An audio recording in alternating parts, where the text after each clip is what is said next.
ও ভেতরে চলে গেল। আমি ভাবলাম আমি গিয়ে ওকে আটকাই। আমি রিপোর্টারগুলোর পিছু নিতেই যাচ্ছিলাম কি কেউ একজন আমায় ডাকলো। ওর কয়েক মিনিট বাদেই গুলি চলার আওয়াজটা এলো, আর আমরা সবাই ছুটে বাইরে বেরিয়ে এলাম।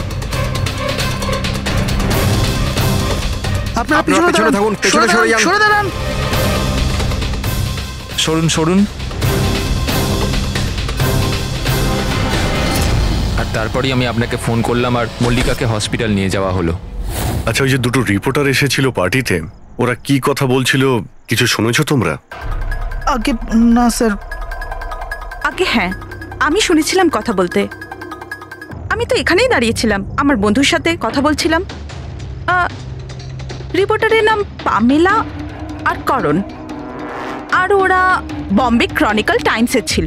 গুড, এ তো খুব ভালো কথা। আর কিছু শুনেছিলেন? আপনার সঙ্গে কোনো কথা বলেছিল ওরা? না না, ওরা মালিকাকে জানি না কেমন অদ্ভুত অদ্ভুত প্রশ্ন করছিল। তুমি কখনো বোট ব্লাস্টের ব্যাপারে শুনেছো?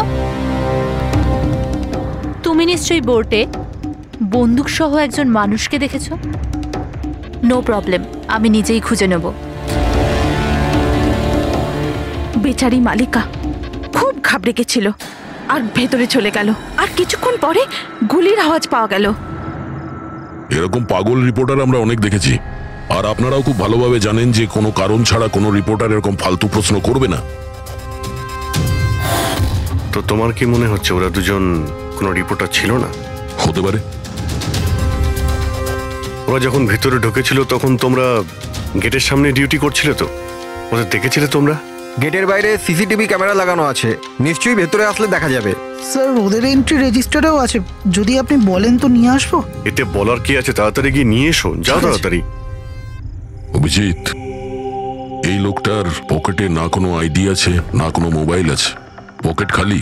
আর দ্বিতীয় কথা হলো এর মাথায় গুলি লেগেছে পেছন থেকে, আর ডাইরেকশন দেখে মনে হচ্ছে যে গুলি ভেতর থেকে চলেছে। সব জায়গা খুঁজে নিয়েছি স্যার, কোথাও কিচ্ছু নেই। আর স্যার বন্দুকটাও সে বাড়িতে রেখে যায়নি, যদি বাড়িতে রেখে যেত হয়তো সবাই ভয় পেয়ে যেত। কিন্তু এরকম তো কোনো ব্যাপার নয় স্যার, আমাদের বাড়িতে তো অনেক রকম বন্দুক আছে। কি বলছেন, বাড়িতে? হ্যাঁ, কারণ দাদা তো গানসের ডিলার না। আপনি যেটা বলেননি যে আপনি বন্দুকের ডিলার? হ্যাঁ। কোথায় রাখেন আপনার এই গান? চলুন দেখান। আর হ্যাঁ, পার্টিতে আপনি যে যে গেস্টকে ইনভাইট করেছিলেন তাদের লিস্টটা আমরা চাই। হ্যাঁ, এক্সকিউজ মি। হ্যালো, কি? হ্যাঁ হ্যাঁ, আমি আমি আমি এক্ষুনি আসছি। ঠিক আছে, আমি আসছি। আমরাও যাব আপনার সাথে আপনার ওয়াইফের সঙ্গে দেখা করতে। হতে পারে এই খুনের সঙ্গে তার অজ্ঞান হয়ে যাওয়ার কোনো না কোনো রিলেশন আছে। মল্লিকার আগের জীবনটা পুরো সাদা, একদম ফাঁকা। ইনফ্যাক্ট যে হসপিটালে আমি ট্রাস্টি, মল্লিকা ওখানকার একটা পেশেন্ট ছিল। ওর অ্যাক্সিডেন্ট হয়েছিল আর শকের জন্য ওর সমস্ত স্মৃতিশক্তি চলে গেছিল। ও কে, কোথা থেকে এসছে, ওর সাথে কি হয়েছে ওর কিচ্ছু মনে ছিল না। ওর তো নিজের নামটাও মনে ছিল না। মল্লিকা নামটা আমরা দিয়েছিলাম। আমি যখন ওর সাথে দেখা করলাম তো খুব বিচলিত ছিল, খুব ভয়ের মধ্যে ছিল। কিন্তু ধীরে ধীরে আমি ওকে আশ্বাস দিলাম যে সব কিছু ঠিক হয়ে যাবে। আর এইভাবে মেলামেশা করতে করতে আমার ওকে ভালো লাগতে শুরু করলো। ওর আগের জীবনটা নিয়ে আমার কোনো মাথা ব্যথা ছিল না স্যার, এই জন্য আমি ওকে বিয়ের প্রস্তাব দিলাম। কিন্তু স্যার যবে থেকে মল্লিকা আমার জীবনে এসছে ওর জীবনটা বিপদের মধ্যে পড়ে গেছে। তার মানে কি বলতে চাইছেন আপনি? স্যার আগের সপ্তাহে আমরা সিটি স্কোয়ার মলে গেছিলাম। বিয়ের প্রস্তুতি একদম জোর কদমে চলছিল।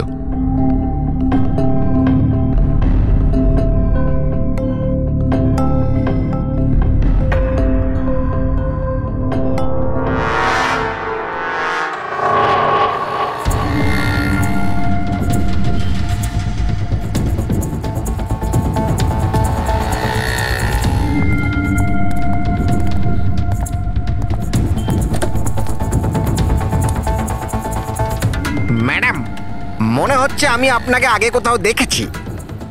আমায় চিনতে পারলেন না আমাকে? না, আমি চিনি না আপনাকে। কি বলছেন চিনতে পারলেন না? এই দেখুন পোড়া মুখ, বোট, কিছু মনে পড়ছে না আপনার? না সরি, আমি আপনাকে চিনি না। কি বলছেন আপনি চিনতে পারছেন না? আমি জানি তো আপনি দিয়া ম্যাডাম, তাই না? আপনার কিছু ভুল হচ্ছে, আমার নাম মল্লিকা। আরে আপনি দিয়া ম্যাডাম তো। বোটে আপনি এসেছিলেন আপনার জন্মদিন পালন করতে, মনে নেই? না। নেই কি করে? আপনি মনে করুন। এই দেখুন আমার পোড়া মুখ। হাত ছাড়ো। আমার কোনো ভুল হতেই পারে না। আপনি চিনতে পারছেন না আমাকে? আমি চিনি না আপনাকে। কি বলছেন কি? উনি তো আমাকে চেনেন, দিয়া ম্যাডাম। এনার জন্যই আমার মুখটা পুড়ে গেছে, এখন আমাকে চিনতেই অস্বীকার করছে। তুই এখান থেকে বেরো, না হলে কিন্তু আমি পুলিশকে ডাকবো। আরে পুলিশ, আরে পুলিশ, এই, দাঁড়া, দাঁড়া। পুলিশকে ডাকবে ও। কিছু হয়নি, it's all right, it's all right. চলো চলো, তুমি গাড়িতে বসো। সেই লোকটা আর কোনোদিন সামনে এসেছিল? না স্যার, কিন্তু ওর দুদিন পরে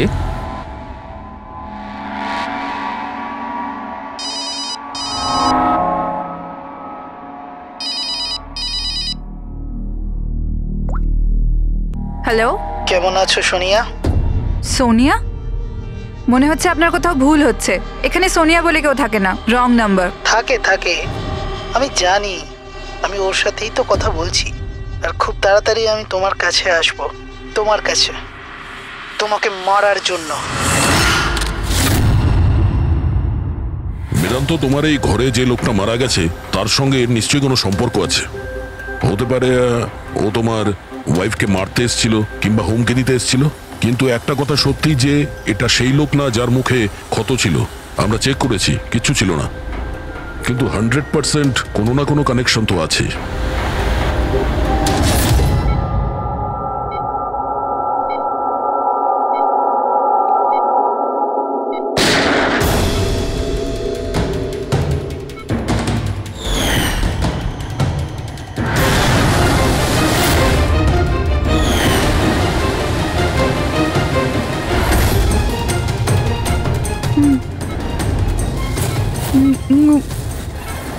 গুলি,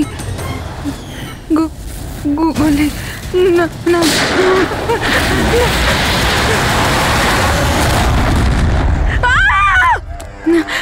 না, ইনজেকশন। না, কাম ডাউন, কাম ডাউন।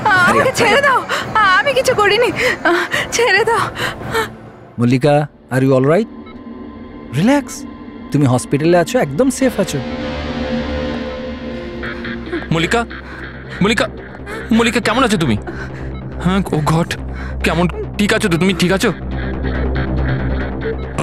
ডক্টর ইশান্ত, আপনি বলছিলেন যে বেদান্তকে, যে মল্লিকা একটু অস্থির হচ্ছিল, কিছু বিড়বিড় করছিল।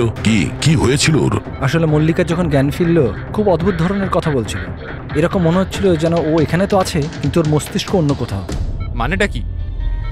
এরকম মনে হচ্ছিল যেন ও কোনো পুরনো ঘটনার কথা মনে করছিল। ওর অবচেতন মন যেন ওই ঘটনাটাই দেখছে।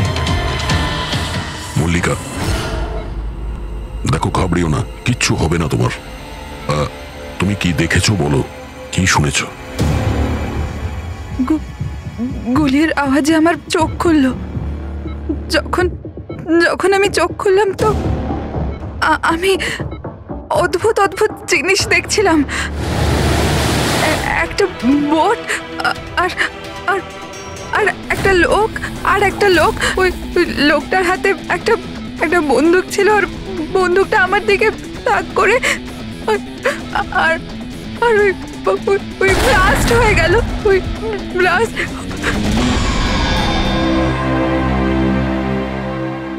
ডাক্তারবাবু, এমনটা তো নয় যে মেডিকেশনের জন্য ওর হ্যালুসিনেশন হচ্ছে, কারণ আমি কখনো ওকে কোনো বোটে নিয়েই যাইনি, তো জানি না, বুঝতে পারছি না তো আমি কিছু। ভালো হতে পারে যে তোমার সঙ্গে দেখা হওয়ার আগে কোনো বোটে গেছিল। হ্যাঁ, তবে তুমি তো বলেছিলে না যে তুমি যখন ওর সঙ্গে দেখা করেছিলে ওর আগের জীবনের কথা কিছু মনেই ছিল না? এক্স্যাক্টলি, এরকম মনে হচ্ছিল যেন ওর কোনো পুরনো ঘটনা বা ওর জীবনের কোনো মুহূর্ত ওর মস্তিষ্কে নাড়া দিচ্ছে। ডাক্তারবাবু, আপনি তাহলে বলতে চাইছেন যে এটাও মল্লিকার জীবনের গল্পের একটা অংশ? হতে পারে সেটা। আমাদের সাবকনসিয়াস মাইন্ড কখনো কখনো কোনো ঘটনাকে, ওর মেমোরিকে মনের মধ্যে আঁকড়ে ধরে রাখে। আর ওই ঘটনার সঙ্গে সম্পর্কিত কোনো ঘটনা বা জিনিস সামনে আসে, তাহলে ওই ঘটনাটা আবার পুনরায় মনে আসে। বেদান্ত, মনে হচ্ছে তোমার ভয় ঠিকই ছিল। মল্লিকার জীবনের ঝুঁকি আছে। ওই লোকটা যে তোমার বাড়িতে মারা গেছে, ওই ষড়যন্ত্রের সঙ্গে যুক্ত আছে। কিন্তু এটা আপনি কিভাবে বলতে পারেন? সেই কারণেই তো করোনার পামেলা মল্লিকাকে উল্টোপাল্টা প্রশ্ন করছিল যে তুমি কখনো কোনো বোটে চেপেছো কিনা, কিংবা কোনো লোককে বন্দুক হাতে দেখেছো কিনা। এই কেস একটা অন্যের সঙ্গে যুক্ত। প্রথমে তো এটা জানতে হবে বেদান্তর ঘরে ওই গুলিটা চালিয়েছে কে।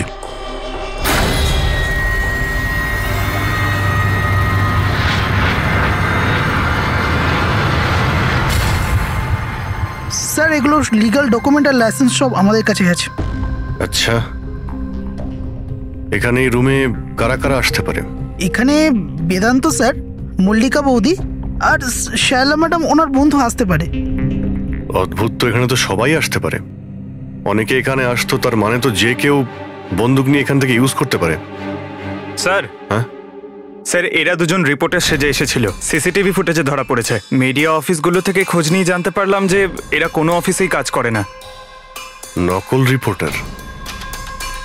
ঠিক আছে, এদের ব্যাপারে খোঁজ নাও আর এখানকার সমস্ত বন্দুক বাজেয়াপ্ত করো।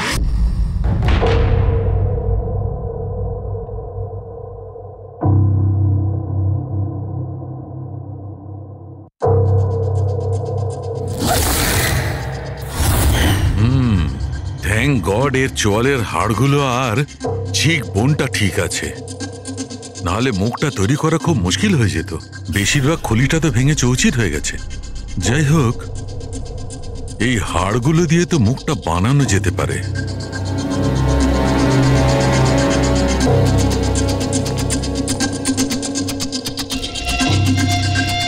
এর মধ্যেই আছে সেই বন্দুকটা যেটা দিয়ে ওকে গুলি করা হয়েছে। জানতে হবে প্রথমে এর মুখটা তো আগে তৈরি করি।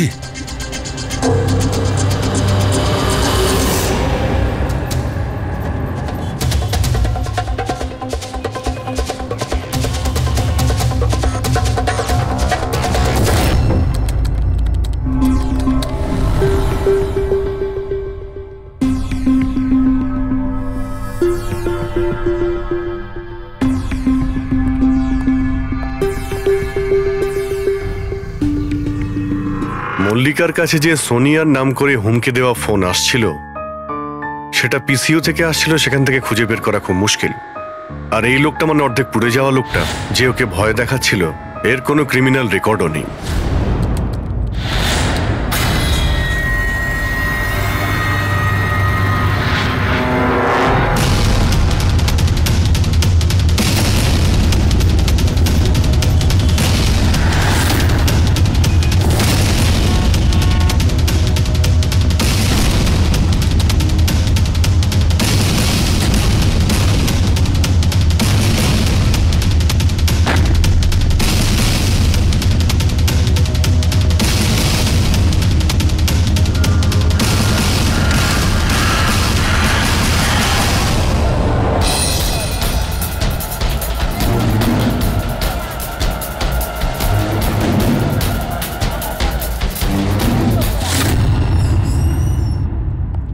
শুনুন, আগে বলুন। দেখুন, আমরা সিআইডি থেকে আসছি। সিআইডি? আমি আপনার কি হেল্প করতে পারি? এক মিনিট, একবার এই ফটোটা দেখুন। এরা কি কোনোদিন আপনার কাছ থেকে ক্যামেরা আর মাইক ভাড়া করে নিয়ে গেছিল এই 48 ঘন্টার ভেতরে?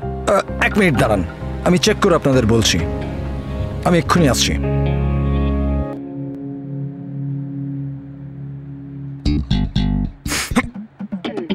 কি হয়েছে? আরে ধরিস না, খারাপ হয়েছে। কিচ্ছু হবে না। আরে ওগুলো তো দেওয়ালে এমনি টাঙানো রয়েছে। কি ফ্রেডি স্যার? আগে হ্যাঁ, এ করণ আর পামেলা, এরা 48 ঘন্টা আগে আমাদের এখান থেকেই মাইক আর ক্যামেরা ভাড়া করেছিল।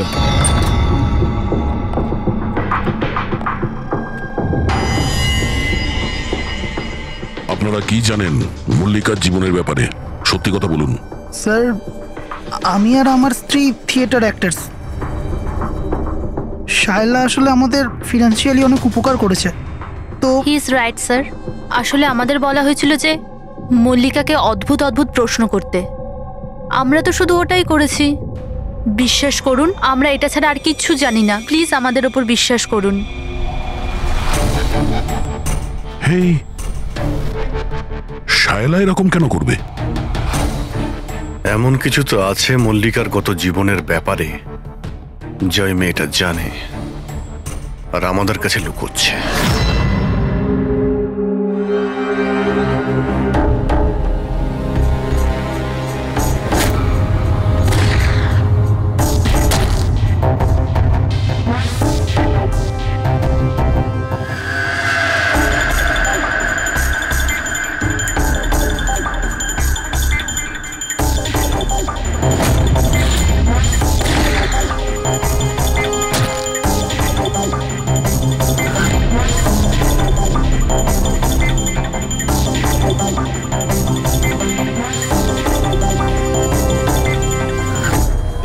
এইটা হচ্ছে ওর মুখ।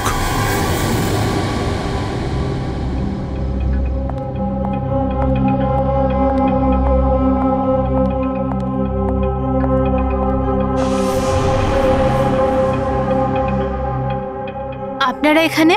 দাদা বৌদি তো নেই বাড়িতে, ওরা হসপিটালে গেছে চেক আপের জন্য। হ্যাঁ সেটা আমরা জানি, ওনাদের সাথে নয়, আমরা তোমার সাথে কথা বলতে চাই। আমার সাথে? একে চেনো? না স্যার। আর এদের চেনো? না স্যার। আরে এরা তোমার থিয়েটারের বন্ধু। তুমি তো এটা বলনি যে তুমি অ্যাক্টরদের কাজও দাও। এই পার্টিতে তুমি ওদের ডেকেছিলে না, মল্লিকাকে ভয় দেখাতে আর উল্টোপাল্টা প্রশ্ন করার জন্য? এবার তাড়াতাড়ি বলে দাও, এসব তুমি কেন করেছিলে? কি জানো তুমি মল্লিকার ব্যাপারে? হ্যাঁ, ওর আগের জীবনের ব্যাপারে, আর সেই লোকটার ব্যাপারেও যার মৃত্যু তোমাদের বাড়িতে হয়েছে। আমি কিচ্ছু জানি না। মানে বলতে চাইছি, আমি মল্লিকার ব্যাপারে কিচ্ছু জানি না। আমি তো শুধু অতটুকুই জানি যতটা আমাকে ওই লোকটা বলেছিল, যার মুখটা পোড়া। তুমি ওই লোকটাকে চেনো? হ্যাঁ স্যার, যেদিন ওই লোকটা মল্লিকাকে হুমকি দিয়েছিল আমি ওখানেই ছিলাম। আর যখন দাদা মল্লিকাকে সামলাচ্ছিল তখন আমি ওই লোকটার পেছনে গেছিলাম। শোনো। কি হলো? কে তুমি? আর তুমি মল্লিকাকে কি বলছিলে? কি করে জানো তুমি ওকে? এটা আপনি আমায় কেন জিজ্ঞেস করছেন? ওনাকে জিজ্ঞেস করুন, যে মল্লিকা সেজে ঘুরে বেড়াচ্ছে ওনাকে জিজ্ঞেস করুন। দিয়াকে উনি বলবেন যে 1 বছর আগে কি হয়েছিল বোটে। হ্যাঁ, এই দেখুন, এই সবকিছু ওর পরিণাম। আমাকে জিজ্ঞেস করছে কে মল্লিকা। আমার মল্লিকাকে নিয়ে কোনো চিন্তা নেই, কিন্তু আমি শুধু আমার দাদাকে নিয়ে চিন্তিত। আর আমি চাই না ওই পাগল মেয়েটার জন্য আমার দাদাকে হারিয়ে ফেলি। স্যার, এর থেকে বেশি আমি কিচ্ছু জানি না, সত্যি বলছি। স্যার, তার মানে এটা তো ডেড এন্ড। ঠিক আছে, আপনি যান। এখন তো একটাই রাস্তা আছে, প্রথমে এটা জানতে হবে যে 1 বছর আগে কোন বোটেই অ্যাক্সিডেন্টটা হয়েছিল।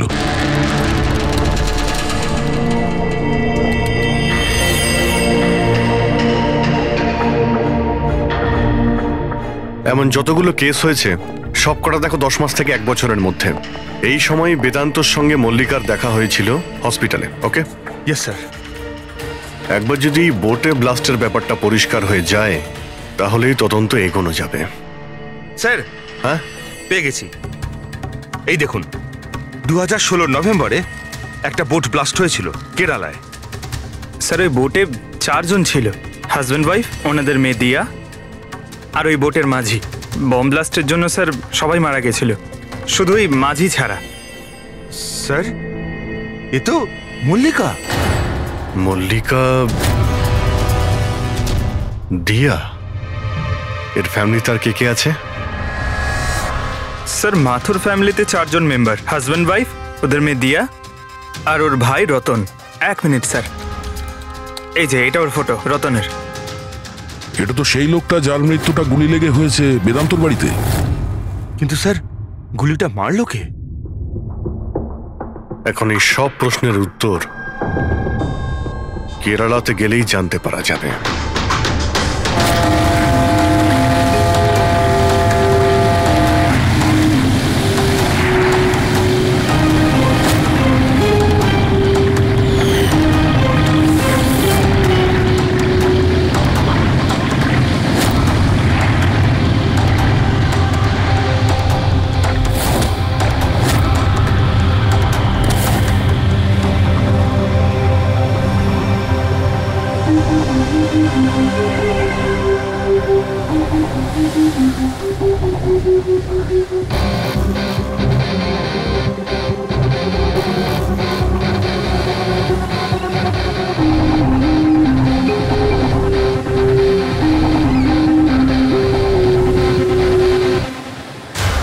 এই জালটাকে ভালো করে ধুতে হবে। সুব্রমণিয়াম, ভালো করে দড়ি দিয়ে বাঁধো।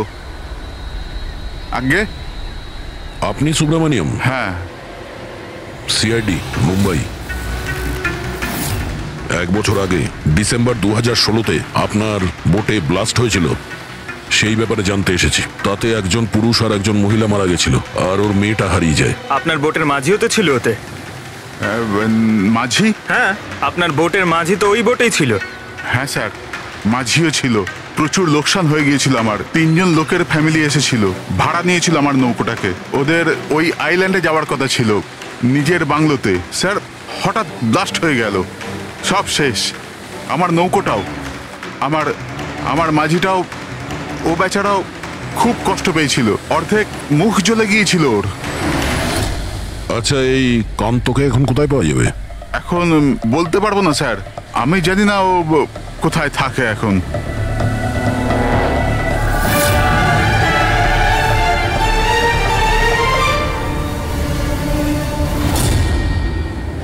ইশারা কাকে করছিলেন? ইশারা? হ্যাঁ? ও স্যার, কে ওদিকে? আমার স্যার।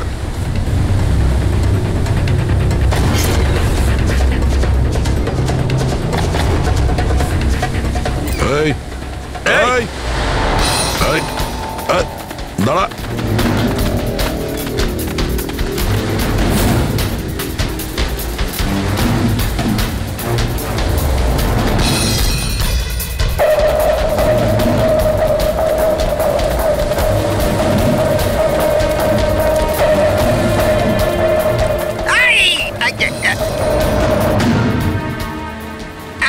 ছেড়ে দিন আমায়, ছেড়ে দিন আমায়, মুখটা ছেড়ে তো দিন। দেখা। তুমি, হ্যাঁ, তুমি মল্লিকাকে মারতে চেয়েছিলে, হ্যাঁ, আর রতনকে মারার জন্য বেদান্ত ম্যানসনে ঢুকে গেছিলে, তাই তো? এই আবার যাবো। আর ওখান থেকে পালিয়ে এখানে চলে এসছো লুকানোর জন্য? না কেন করেছো তুমি এটা, বলো? না না স্যার, আমি কাউকে খুন করিনি। আমি লুকানোর জন্য পালাচ্ছি না, আমার প্রাণ বাঁচানোর জন্য পালাচ্ছিলাম। আচ্ছা, রতন মরে যাওয়ার পর আমাকে এখানে আসতেই হলো। আপনারা এখনো বুঝতে পারলেন না? ওই মল্লিকা পুরোপুরি পাগল। ও মল্লিকা বিপদে নেই, দিয়া নিজেই বিপদ। কি বাজে কথা বলছো? হ্যাঁ, ওই বেচারি তো অসুস্থ, আর তুমি ওকে সবসময় বিরক্ত করছিলে। না স্যার, ওই মেয়েটা আপনাদের বোকা বানাচ্ছে। বোটে কি হয়েছিল আমি আপনাকে জানাচ্ছি। ওই দিন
তাড়াতাড়ি এসো, তাড়াতাড়ি এসো, নাহলে কেবিনে আবার বন্ধ করতে হবে আগের মতো।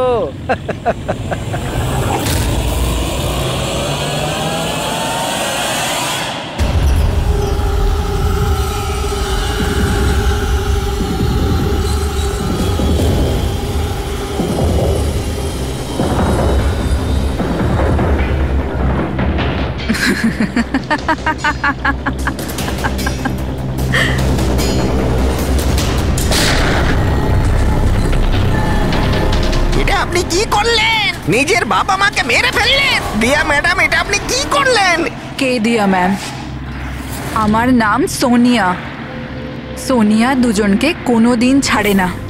এক, যে ওকে ঘরে বন্দি করে। দ্বিতীয়, যে ওকে খারাপ কাজ করতে দেখে আমাকে নেয়। মারবেন না।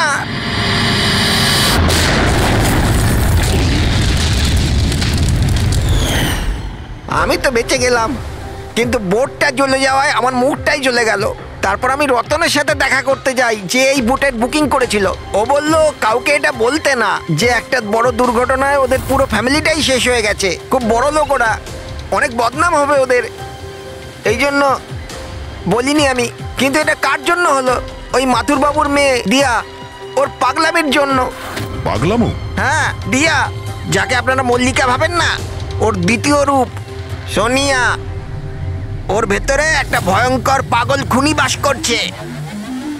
স্যার, তার মানে স্প্লিট পার্সোনালিটি? যদি এ সত্যি কথাই বলে, তাহলে তো আমাদের আগে এটা জানতে হবে যে দিয়ার ভেতরে সোনিয়া ও রতনের খুন করেছে কিনা। আর যদি করে থাকে, তাহলে দিয়ার ভেতরে সোনিয়াকে যে কোনোভাবেই জাগাতে হবে।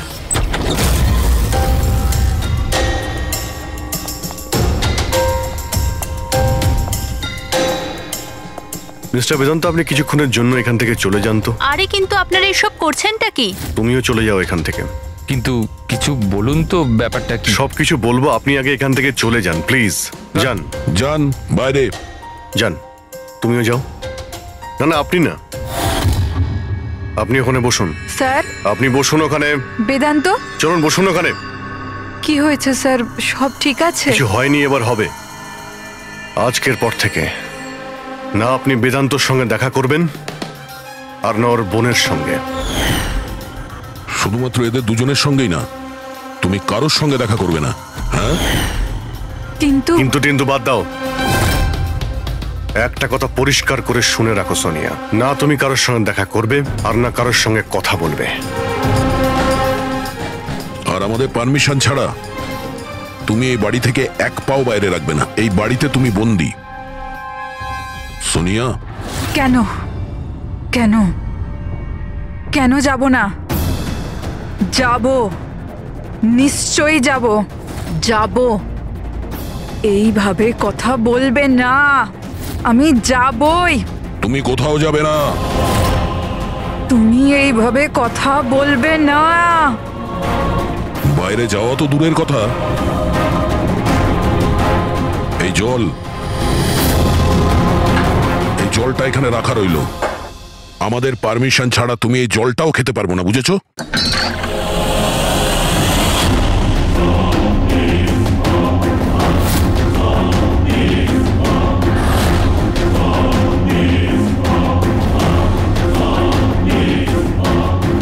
তুই আটকাবি আমাকে নাকি তুই? সোনিয়া নিজের ইচ্ছার মালিক। সোনিয়াকে কেউ আটকাতে পারবে না। সোনিয়াকে কেউ আটকাতে পারবে না।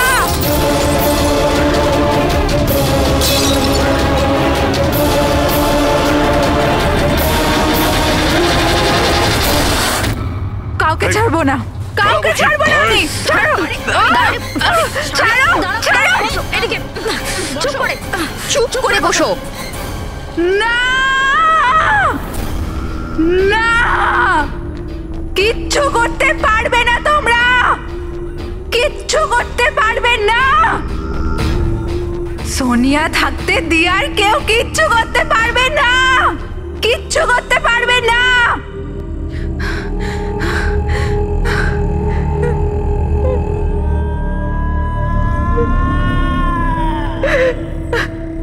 দিয়ার বাবা মা এরকমই করেছিল। দিয়াকে ঘরে বন্ধ করে দিত। কেউ এলেও দিয়া একাই বসে থাকতো, কেউ আসতো না।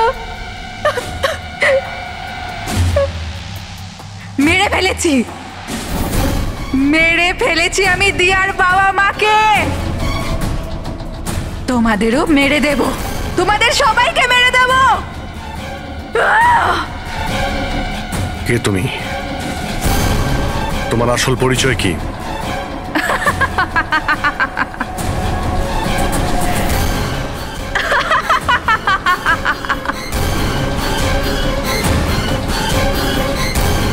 আমি কে? আমি দিয়া। আমাকে বাঁচাও, আমি দিয়া। প্লিজ আমাকে বাঁচাও, প্লিজ। রতনকে তুমিই মেরেছো না? হ্যাঁ, যাতেও বেদান্ত আর শায়লাকে তোমার আসল পরিচয় না দেয়, তাই তো? এটা কি বলছেন স্যার? রতন রতন এখানে এসেছিল? রতনের ডেথ কি এই বাড়িতেই হয়েছিল? আমার বাড়িতে রতনের ডেথ হয়েছে?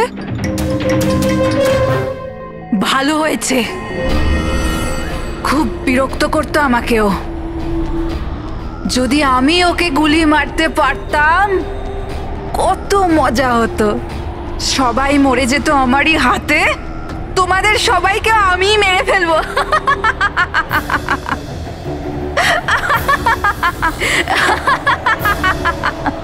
খোলো আমাকে, আমি বলে দিচ্ছি, আমাকে খুলে দাও, না হলে তোমাদের সবাইকে মেরে ফেলবো।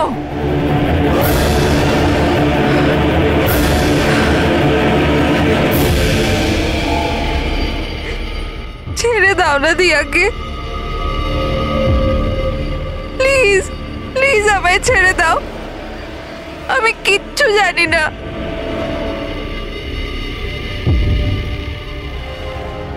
বেদান্ত, বেদান্ত,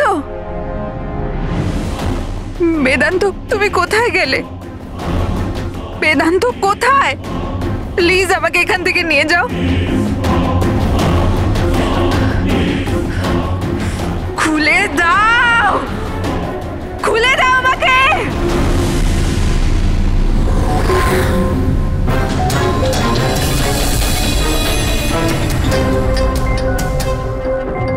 এই হচ্ছে সেই বন্দুক যেটা থেকে গুলি করা হয়েছে।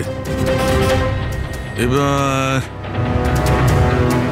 অভিজিৎ, তুমি এক কাজ করো, এই বন্দুকটা নাও, আর ওই সেকেন্ড ফ্লোরে যে উইন্ডোটা আছে ওখানে গিয়ে একে গুলি করো। ওখান থেকে? Come on go. আরে স্যার, এটা 9mm বন্দুক। যদি আমি জানালা থেকে দাঁড়িয়েও এই ডামিকে গুলি করি তাহলে গুলিটা ডামি পর্যন্ত পৌঁছানোর আগেই নিচে পড়ে যাবে। রেঞ্জ খুবই কম হয়, এর গুলি লাগবেই না। আচ্ছা, ওর গুলিটা লাগবেই না। ওকে, এর গুলিটা যদি ওখান থেকে না লাগে তাহলে দয়া দয়া তুমি এক কাজ করো, তুমি এখান থেকে 7-8 ফুট দূর থেকে একে গুলি করো। Come on.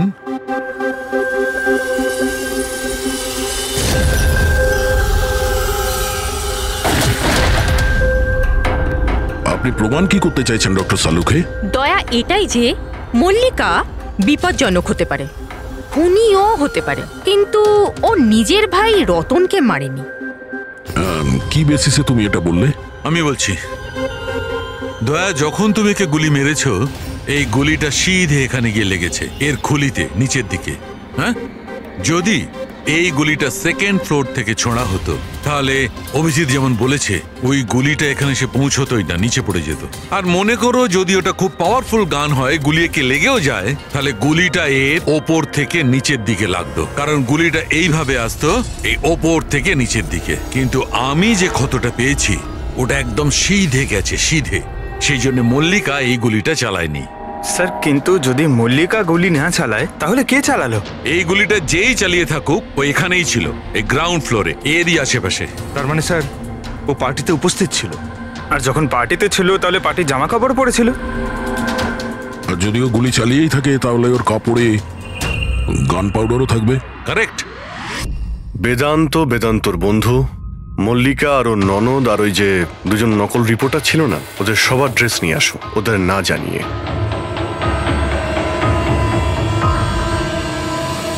আমাদের কাছে এটা একটা অদ্ভুত কেস ছিল। শুরুতে আমরা বুঝতেই পারছিলাম না যে খুনি আসলে কে, কিন্তু কথায় আছে না, সত্য কোনোদিনও গোপন থাকে না। ও মল্লিকাকে হুমকি দিয়েছিল, ভয় দেখিয়েছিল, এটা সত্যি। আর 1 বছর আগে মল্লিকা ওর বাবা মাকে খুন করেছিল, এটাও সত্যি। কিন্তু মল্লিকার ভাইয়ের খুন না মল্লিকা করেছে আর না নৌকো চালক করেছে। রতনের খুন সেই করেছে যে রতনের খুব কাছে দাঁড়িয়েছিল, একদম কাছে। আর সে শুরু থেকেই আমাদের চক্রব্যূহতে ফাঁসিয়ে রেখে দিয়েছিল, আর আমরা ঘুরেই যাচ্ছিলাম। শেষ পর্যন্ত সে তারই চক্রব্যূহতে ফেসে যায়। ও আমাদের অনেক মিথ্যে কথা বলেছে, অনেক মিথ্যে, কিন্তু সত্যি বেশি দিন গোপন থাকে না। বেদান্ত, তুমি আমাদের অনেক মিথ্যে বলেছ, কিন্তু তোমার এই ড্রেস সত্যিটা বলে দিয়েছে। আমরা তোমার জামার থেকে গান পাউডার পেয়েছি।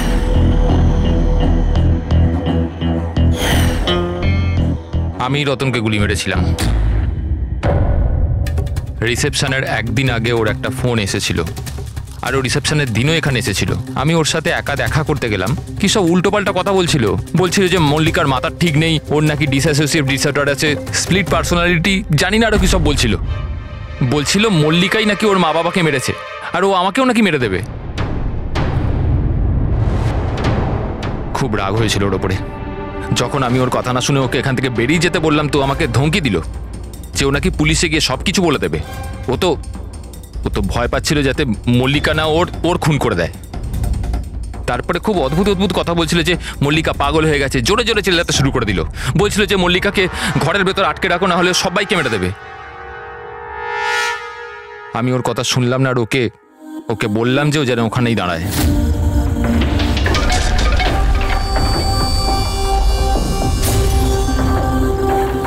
ওকে আমি নিজের প্রাণের থেকেও বেশি ভালোবাসি।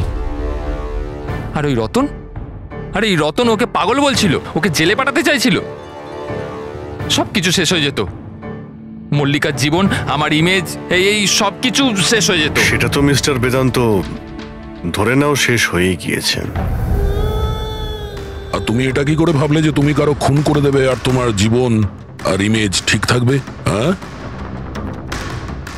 মল্লিকা ওরফে দিয়া এই অপরাধ অজান্তে করেছে, সজ্ঞানে করেনি। কিন্তু তুমি সবকিছু জেনে এই অপরাধ করেছ। সেই জন্য মল্লিকা যাবে অ্যাসাইলামে, আর তুমি যাবে গরাদের ভিতরে।